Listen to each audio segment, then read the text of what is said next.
जय श्री कृष्ण। राधे राधे। मित्रों, 13मा श्लोकમાં ભગવાને વાત કરી કે એવા મહાત્મા જે દેવી પ્રકૃતિ આશ્રિતા, દેવી પ્રકૃતિને આશ્રિત છે, બીજું અનન્ય મનસા મહાત્માના, જે અનન્ય મનથી જે મહાત્માઓ, હવે એ મહાત્માઓ શું કરે છે તો કે ભૂતાદિમ અવ્યયમ જ્ઞાત્વા મામ, મને દરેક પ્રાણીઓના ભૂતાદિ અવ્યયમ, દરેક પ્રાણીઓના આદિ અને અવિનાશી જાણીને મામ ભજનથી, મારું ભજન કરે છે, મને ભજે છે. અને હવે ભગવાન શું અહીંયા વાત કરે છે 14મા શ્લોકમાં કે એ કેવી રીતે, કેમ સતત એમના અહીંયા 7-8 લક્ષણો આપેલા છે કે કેવા છે, કેવી રીતે ભજે છે. ભગવાન કહે છે 14મા શ્લોકમાં કે સતતમ કીર્તયંતઃ મામ યતંતશ્ચ દ્રઢવ્રતાઃ નમસ્યંતશ્ચ મામ ભક્તયા નિત્યયુક્તા ઉપાસતે. ભગવાન કહે છે પહેલું લક્ષણ આપતા કે નિત્યયુક્તા, નિત્ય નિરંતર મારામાં લાગેલા છે, યુક્ત છે મારી અંદર, નિત્ય નિરંતર, નિત્ય હંમેશા નિરંતર એક ધારા, સૂવું બેસવું ઉઠવું ગમે ત્યારે અને એક ધારા સદા નિત્યયુક્તા, નિત્ય નિરંતર મારામાં લાગેલા છે. બીજું કેવું છે, પહેલી લીટીમાં છેલ્લો શબ્દ વાપર્યો દ્રઢ વ્રતાહા, એટલે દ્રઢ નિશ્ચય થઈને, દ્રઢ વ્રતવાળા, એમણે નક્કી કરી નાખ્યું છે દ્રઢ નિશ્ચય થઈને. પછી ચ યતંત, પ્રયત્નપૂર્વક સાધનામાં લાગેલા છે, પ્રયત્નપૂર્વક સાધનામાં લાગેલા, ચ એટલે અને, પ્રયત્નપૂર્વક સાધનામાં લાગેલા, અને ભક્તયા, અનન્ય ભક્તિથી, અનન્ય પ્રેમથી, અનન્ય પ્રેમથી શું તો કે મામ કીર્તયંત, મારા નામ અને ગુણોનું કીર્તન કરતા, કીર્તયંત મારા નામ અને ગુણોનું કીર્તન કરતા, ચ તથા તેમજ મામ મને નમસ્યંત, નમસ્યંત પ્રણામ કરતા, સતતમ નિરંતર, ઉપાસતે મારી ઉપાસના કરે છે, એ તે લોકો મારી ઉપાસના કરે છે. જેઓ નિત્ય નિરંતર મારામાં લાગેલા છે, દ્રઢ નિશ્ચય થઈને, પ્રયત્નપૂર્વક સાધનામાં લાગેલા, અને અનન્ય પ્રેમથી મારા નામ અને ગુણોનું કીર્તન કરતા તથા મને પ્રણામ કરતા નિરંતર મારી ઉપાસના કરે છે.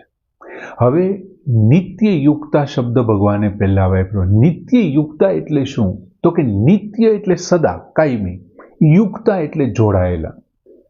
હવે એનો આપણે અર્થ કર્યો નિત્ય નિરંતર મારામાં જોડાયેલા, મારામાં લાગેલા. હવે નિરંતર એટલે શું તો કે તમે મંદિરે જાઓ ત્યાં સુધી ભગવાનમાં જોડાણ, પછી ન જોડાવ, મંદિરમાંથી બહાર નીકળી ગયા એટલે સીધા સંસારમાં જોડાઈ ગયા, એમ નહીં. એક ધારા સવારથી ઉઠીને સાંજ સુધી, જન્મથી ચાલુ કરીને મૃત્યુ સુધી, એટલે નિત્ય. અને યુક્તા એટલે જોડાયેલા, સતત જોડાયેલા. એક પણ વખત તમારે ભગવાન સાથે, ભલે તમે કામ બીજું કરતા હો, સંત રોહિદાસ કામ છે એ ચામડાનું કરતા હતા, પણ મન એનું ક્યાં હતું? ભગવાન સાથે સતત જોડાયેલું. ગોરા કુંભાર કામ છે એ વાસણ ઘડવાનું કરતા હતા, માટી ખૂંદવાનું કરતા હતા, પણ એનું મન ક્યાં હતું? ત્યાં જોડાયેલું હતું. એમ નરસિંહ મહેતા છે, બધા જે કાંઈ બધા સંતો આપણે જેને મહાત્મા કહીએ છીએ, એ કેવા હતા? નિત્યયુક્તા, સતત એનું આંતરિક મન છે એ એમની અંદર જોડાયેલું છે, સતત જોડાયેલું. મનુષ્યને એમાં થાય શું? મનુષ્ય ક્યાં જોડાય? કાં તો ભોગ સાથે, સંસારના જે કાંઈ સંગ્રહ, ભોગ માટે સંગ્રહ કરે છે ને એમને માટે જોડાય. એક સમય એવો આવશે કે માણસ ભોગથી કંટાળી જશે. લાખો કરોડો અબજો રૂપિયાના માલિક છે ને એ છેલ્લે ક્યાં જવાનું વિચારે છે? ક્યાંક જંગલમાં 4-5 દિવસ જતા રહી, યાર થાકી ગયા બધી વસ્તુથી, યાર કંટાળી ગયા, યાર ચાકમ જોડથી કંટાળી જાય છે. અને સંગ્રહથી ઉપરતી થાય છે, ભેગું કર્યા જ કરે, છેલ્લે એક સમય એવો આવશે હવે કંઈ નથી ભેગું કરવું, દાન કરવાનું ચાલુ કરી દઈએ. ઘણા આપણે એવા વ્યક્તિઓને જોઈએ છે જેઓ દાન કરે, પુષ્કળ દાન કરે છે. એનો અર્થ શું થયો? સંગ્રહમાં ઉપરતી થઈ અને ભોગમાં ગ્લાનિ થઈ. જો તેમણે દ્રઢ નિશ્ચય કરેલો હશે ને તો તેઓ ભગવાનમાં નિત્ય યુક્ત હશે, કેમ કે એમના માટે જન્મા છે, માટે એમનાથી એને ક્યારેય ગ્લાનિ નહીં થાય, એમનાથી એ ઉપરતી નહીં પામે, સતત એમની અંદર આગળ જ વધતા જશે. બીજું, પોતે ભગવાનનો અંશ છે અને આ અંશ અને અંશી વચ્ચે એક અખંડ સંબંધ છે. બીજું, આ સંબંધ સ્વતઃ સિદ્ધ છે, પોતે એમનો અંશ હોવાને કારણે આ મારી આંગળીને મારા હાથ સાથે સ્વતઃ સિદ્ધ સંબંધ છે, મારા હાથને મારા આ બોડી સાથે, શરીર સાથે સ્વતઃ સિદ્ધ સંબંધ છે, કેમ કે મારું અંગ છે, મારું અંશ છે. મમેવા અંશો જીવલોકે, એટલે અંશ અને અંશી વચ્ચે એક અખંડ સંબંધ છે. અને જ્યારે એ સંબંધને આ અંશ ઓળખી લેશે ને ત્યારે પછી કોઈ પણ ગમે તેવા પ્રલોભનો હશે, ગમે તેવા સાંસારિક સુખ હશે, પણ એ ભગવાનથી વિમુખ નહીં થાય. પછી એ ભગવાનની સમ્મુખ જ રહેશે અને ભગવાનની સમ્મુખ થઈ ગયો એ નિત્ય યુક્ત થઈ ગયો, કાયમ માટે જોડાયેલો થઈ ગયો. બીજું, હું ભગવાનનો છું અને ભગવાન મારા છે, માટે મારી દરેક પ્રવૃત્તિમાં જો આ ભાવ આવી જશે ને તો પછી મારે એમને યાદ નહીં કરવું પડે, હું સતત એમની સાથે જોડાયેલો જ રહીશ. દાખલા તરીકે હું અમુકનો દીકરો છું એવું મારા મનની અંદર પહેલેથી ભાવ છે કે હું ફલાણા ભાઈનું સંતાન છું, હું એમનો દીકરો છું, તો મારે કંઈક અવારનવાર યાદ નહીં કરવું પડે કે હું આ કોનો દીકરો છું, હું આનો દીકરો છું, હું એમનો જ દીકરો, હું કોઈ પણ પ્રવૃત્તિ કરતો હોય છે હું એનો જ દીકરો છું. એમ ભગવાન સાથે નિત્ય યુક્ત છે, જે કાયમીને માટે જોડાયેલો છે, એમણે ભગવાનને યાદ જ નહીં કરવા પડે, એ એમની સાથે કનેક્ટેડ જ છે, સતત જોડાયેલા જ છે. આને કહેવાય નિત્ય. બીજું, દ્રઢ વ્રતતા. હા, એવો શબ્દ ભગવાને વાપર્યો, દ્રઢ વ્રત. હું ભગવાનનો છું એવો દ્રઢ નિશ્ચય, ને ભગવાન મારા છે.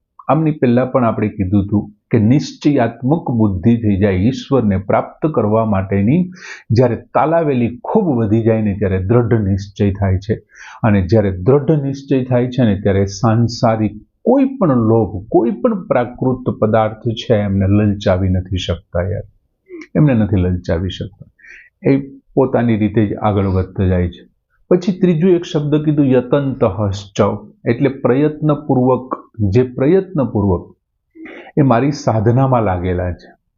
હવે સાંસારિક મનુષ્ય છે એ શું કરે છે? પોતાના કુટુંબનું ભરણ પોષણ કરે છે, તો શેને કારણે કરે છે? શું કામ કરે છે? તો કે મમતાથી આકર્ષાઈને મમતાપૂર્વક કરે છે. બીજું, એ પૈસા કમાવાની પ્રવૃત્તિ શેનાથી કરે છે? તો કે લોભથી કરે છે. જ્યારે ભક્ત છે, ભગવાનનો સાચો ભક્ત છે, ભગવત પ્રાપ્તિ માટે થઈને સતત પ્રયત્ન કરે છે. એમના બધા જ કર્મો છે ને યજ્ઞરૂપ હોય છે. શું કામ હોય છે? તો કે ભગવત પ્રાપ્તિ માટે, અને એ સતત પ્રયત્નશીલ છે. યતંતઃ, પ્રયત્નપૂર્વક એ સાધના કરે છે, પ્રયત્નપૂર્વક એમની અંદર એ જોડાયેલો છે. પછી એક શબ્દ વાપર્યો ભગવાને, ભક્તયા. એટલે ભક્તયા એટલે ખરેખર તો ભક્તિથી, પ્રેમથી, અનન્ય પ્રેમથી, અનન્ય ભક્તિથી.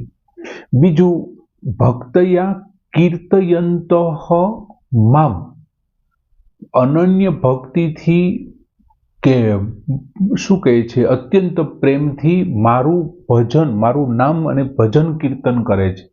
નામ, હવે ભગવાનનો જે સાચો ભક્ત છે એ અનન્ય, બીજા કોઈ પણ નહીં. આને છોડી અને બીજો તો કોણ? તો કે સંસાર. એક બાજુ કોણ છે? પરમાત્મા છે, બીજી બાજુ કોણ છે? પ્રકૃતિ કે સંસાર છે. તો પરમાત્માને છોડીને જો હું સંસારમાં જાઉં તો હું અન્ય કહેવાય, પણ અનન્ય, બીજો નહીં. એટલા માટે પરમાત્મા, આ જે પરમાત્માને પ્રાપ્ત કરવા વાળો દ્રઢ નિશ્ચયી નિત્ય યુક્તા અને જે આ યતંતઃ છે એ શું કરે છે? તો કે આવો વ્યક્તિ છે સતત મારા નામનું કીર્તન કરે છે.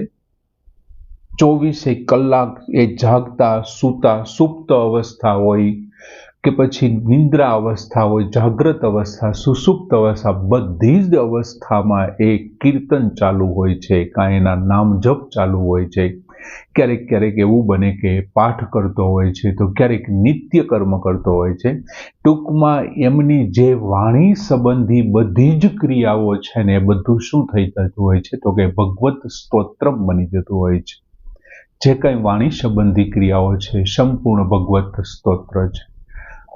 પછી એક શબ્દ ભગવાને વાપર્યો, નમસ્યંત. ભક્તિપૂર્વક નમસ્કાર કરે છે. નમસ્યંતમ અને નમસ્કાર કરતો. જેવી રીતે આપણે જોયું પૂર્વ શ્લોકમાં કે એનામાં સદગુણોનો વિકાસ થાય, એનામાં સદાચાર આવે, એમ શું થાય, એ વધારે પડતો વિનમ્ર બને, એ વધારે પડતો સરળ બને અને ભગવાનને પ્રેમપૂર્વક ખૂબ ભાવથી ખૂબ રાગથી ભગવાનને સાષ્ટાંગ પ્રણામ કરે, નમસ્કાર કરે, નમસ્તે કરે. મિત્રો, આવા કલિકાળની અંદર પણ મેં હજારો લોકોને જોયા છે ભગવાનને નમસ્કાર, ગમે તેવી ઉતાવળ હોય, ગમે તેટલી ઝડપમાં જતા હોય, ગમે તેવા સંજોગોમાં દેવાલય આવે છે, જો વાહન લઈને જતા હશે તો હોર્ન મારશે, કદાચ ટ્રાફિકમાં ભગવાનના મંદિર સામે નહીં જોવે પણ એ હોર્ન વગાડશે, કામ માથું આમ ટેકવી દેશે, નજર ફેરવી દેશે, મનોમન પ્રણામ કરશે. એટલે હજી આ ઋષિના બાળકોમાં હોય એવા લક્ષણો આપણી અંદર છે જ, તે સલામત છે. એટલે અહીંયા ભગવાન શું કહે છે, નમસ્યંત, નમસ્કાર કરીને. હવે અનુકૂળ ચેષ્ટા કોઈ થાય, ભગવાન પ્રત્યેની કોઈ એમની અનુકૂળ ચેષ્ટા થાય તો પણ એ ભગવાનની જ કૃપાને કારણે આ થયું છે, બાકી હું પામર છું આવું માની અને તે ભગવાનને ખૂબ ભાવથી પ્રણામ કરે છે. મારાથી તમારા માટે જે કાંઈ થયું છે એ આપની જ કૃપા છે.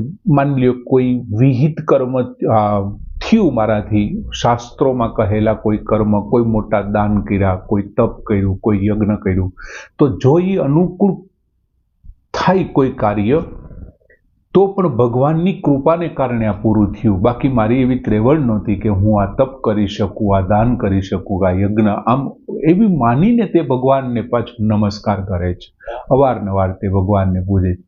પછી છેલ્લે ભગવાન કહે છે, સતતમ મામ ઉપાસતે. સતતમ, અનન્ય ભક્તો નિરંતર મારી ઉપાસના કરે છે. જે આ ભક્તો છે અનન્ય ભાવે, સતતમ એટલે નિરંતર, એક ધારા. બીજું કીર્તન છે, નમસ્કાર છે, એમના સિવાય પણ બીજું કઈ રીતે, તો કે એમનું જે ખાવું છે, પીવું છે, હરવું છે, ફરવું છે, ઊંઘવું છે, જાગવું છે, વેપાર છે, ખેતી છે, કામ ધંધો, નોકરી, બધી જ ક્રિયાઓ છે ને એ મારે સમર્પિત કરી દે છે. એ બધું શું કામ કરે છે, તો કે મારા માટે કરે છે, બધું મને પ્રાપ્ત કરવા માટે કરે. એમની બધી લૌકિક, આપણે હમણાં જ આગળ પૂર્વ શ્લોકમાં જ જોયું તો એમની લૌકિક હોય, પારલૌકિક હોય, વૈદિક હોય, બધી જ ક્રિયાઓ છે એ મને પ્રાપ્ત કરવાના ઉદ્દેશથી કરે છે અને મને સમર્પિત કરે છે. આમ સરસ મજાનો શ્લોક ભગવાને દેવી સંપત્તિ વિશેના ભક્તો કેવી રીતે એમની સાથે પેલું વર્તન કરે છે એનું વર્ણન કરતો 14મો શ્લોક કે સતતમ કીર્તયંતો મામ યતંતશ્ચ દૃઢવ્રતાઃ નમસ્યંતશ્ચ મામ ભક્તયા નિત્યયુક્તા ઉપાસતે. પૂર્ણ કરીએ. જય શ્રી